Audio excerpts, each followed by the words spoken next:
Money Making Sense, the show we're talking about all things money, and today we are talking teen literacy, which there was a worldwide test that was handed out, and it took about a year for everybody to take it. And I have joining me Katie, Shane Stewart. He is a certified financial planner. Will, and Taysia. Sorry about that. Taysia, so we're going to go around. You're going to introduce yourselves, since I got it wrong, and just tell us your first name and your age. Hi, I'm Katie. I'm 17. I am Will, and I'm 14. I'm Taysia. I'm 15. Okay, so Shane, we had everybody ahead of time, which we did on a Facebook Live segment on Money Making Sense. If you go to Facebook, you can find how we started off with the kids. And we had everybody take a test ahead of time. So how'd they do? Pretty well, yeah. There were only a few things that were missed. I think that the questions I noticed that they did miss were sometimes all of the above when they chose one instead of all of the above. And so they were on the right track even on a few of the things that they missed. Okay, so one thing that I found fascinating when we did all the research based on the millions of teenagers around the world who actually took this test, kids who were very good in both math and English had the best scores on this particular literacy test, financial literacy test. Kids who were good in English and not so good at math did better than the kids who were good at math and not as good in English. Interesting. Yeah. So what do you think accounts for needing to have both math and English skills to do really well in understanding literacy as far as finance is concerned? Yeah, I think that makes some sense. The English part, understanding the question, understanding the issue and what is at hand here. So reading comprehension might play into that as well. But also I think it has something to do with there are two sides of your brain, and if you can bring them together. And so if you know both math and English fairly well, helps you not only understand the concept, but then the math side helps you understand what to do about it, the problem solving or finding a solution. Right. Yeah. Okay. So Katie, tell us what questions you missed on the literacy test. The questions that I missed, the one that I missed was one of the true or false ones and one of the all of the above questions. Okay. One was about a loan. I don't know. And so, you haven't had, you're 17, you haven't had a lot of loans, have you? No, none. Is this something, now, so you've missed that question. I know you don't have a lot of experience, but do you think this is something that in the future that you should maybe know before you get a loan or get more understanding of how they work? Oh, yeah, no doubt. I think that hopefully as I get older and as I take my financial literacy class this next year, I hope that I'll be able to educate myself a bit more about loans and what to do, and hopefully that'll help me in my future with all that. Okay. Shane, can you help her with the other part of the question that she missed? Yeah, and in fact, I'll make a comment about that question that she's referring to. Based on your understanding, which is limited because you haven't had a loan, what you circled was correct. It just happened to be all of the above. And so you talked about more possible fees on the loan when in this particular situation, which is true. It's just that you probably haven't also experienced what it does to the length of a loan because you haven't had one. And so there are those kinds of issues that it's a little bit understandable why that wasn't there. And then the other question was about the share price of a stock and the things that go along with that. And the question is, what's the best month to buy shares? I don't imagine you've bought a lot of stock either. I have not. and the question was, the best month to buy shares was in September. It's when it was at its lowest. And that's actually a little bit counterintuitive to think, oh, I'm going to buy this when it's down. You think you're throwing good money after bad. And actually, don't worry about this one.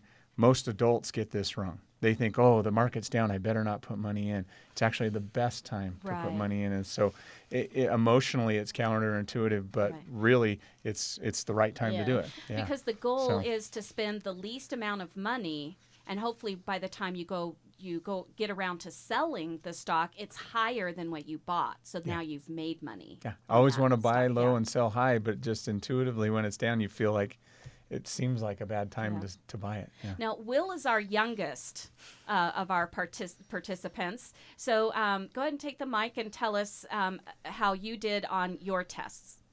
Okay, well, I took the one test, and I got 2 questions wrong. Okay. I got question 3 wrong, which was about motorbike insurance.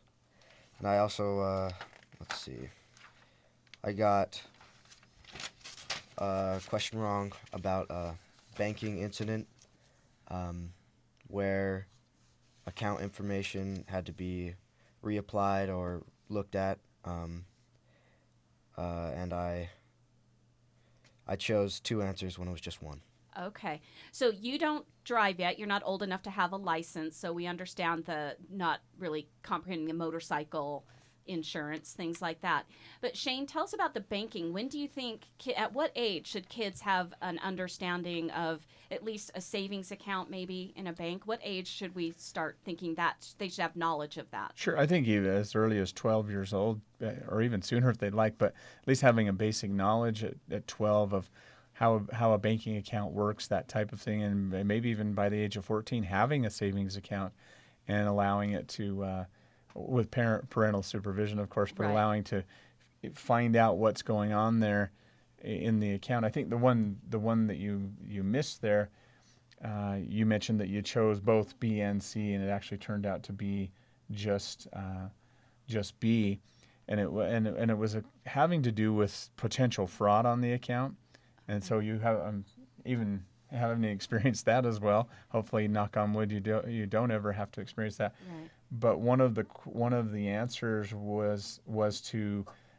go to the link and go to the website and supply some information that could or could not be. And actually, what you answered seems fairly reasonable to me. It's just they Right. were looking for a specific answer Specific one. about a bank account. So Will, tell us, do you have a bank account yet, a savings or a checking? Yes, I do. Both? Either? Which one? I'm not sure. I believe it's part of my parents' account. Okay. So you haven't personally like walked into the bank and handed over some money to be deposited? No, I haven't, but it's like a division of my parents' account. Oh, okay. All right. You have access to. And Yeah, I have a Yeah. debit card that I Great. can access that. Right. Okay. Awesome. All right. So Taysia, it's up to you now. So you took both tests, but you're 15, right? So you're not much older than Will. So we know you may not have a lot of experience, but I thought, well, you're on that cusp where you might have. So we had you take both tests. So tell us how you did. So on the first one, I missed one, and it was a true or false question about buying shares. the same question as Katie. Again, it's Yeah. natural to feel that way. Yeah. And then the second one, I missed 3. One was about federal income tax. One was about financing a house. And and the other one was like taxes. I Okay. don't know. So you're 15. You haven't looked at buying any houses, have you? No. So tell us how do you feel about finances in general at your age? I Like, don't. do you have a job right now? Yeah. Do you get paid cash, or does somebody give you a paycheck and then you have to go to the bank and cash it? I get a check and Okay. then I go to the bank. So you have an account already. Yeah. Okay, so how do you think you manage your money? Are you saving? Are you spending more than you're taking in? How are you doing that?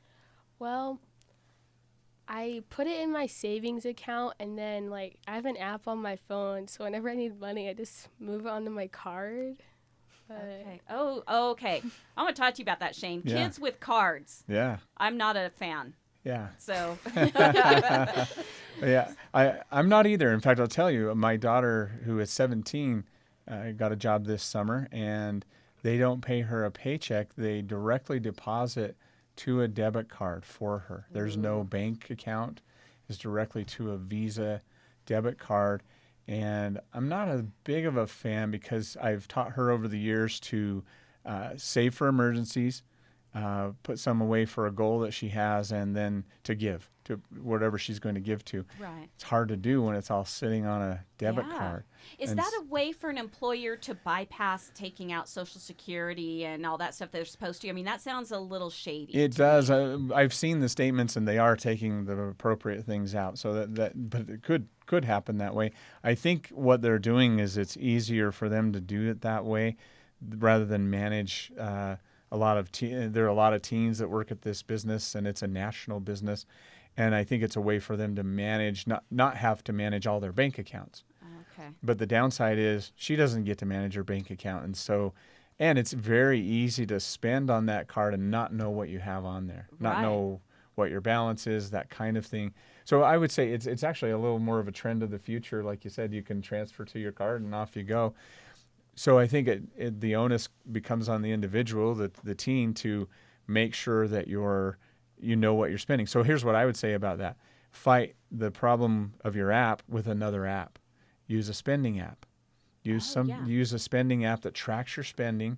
You tie it to that account, that same account, and it will tell you the categories you're spending in and everything else. And so I hate to say fight fire with fire, but fight the problems that you potentially could have with an app with another app that tracks your expenses and tells you what you spend. Okay, well, that's pretty much the end. Shane, if you just want to wrap up, since this is the younger teens and the literacy, first of all, how do you think they did overall given this test? I think they did fantastic. I think that what the things that they missed were either understandable because of experience and or partly because they got it partly right, but there were other things that they didn't know about, and in all cases they only missed a few. And so I think you did a fantastic job, and hopefully what you saw here today you learned a little bit about, and now you'll file it away when you do take those classes in financial literacy. Yep. You'll know. And just so everybody knows, in case they don't, the state of Utah actually requires all teenagers to take a financial literacy class before they graduate, and they have to actually take a test at the end as well. So Utah kids are a little bit ahead the rest of the curve, I think, in a lot of places in the world. So thank you for tuning in to Money Making Sense, and subscribe to Apple Podcasts so you don't miss a single episode. Thanks for being a Money Making Sense listener. Follow your common sense on social media. Money Making Sense on Facebook, Twitter, and Instagram.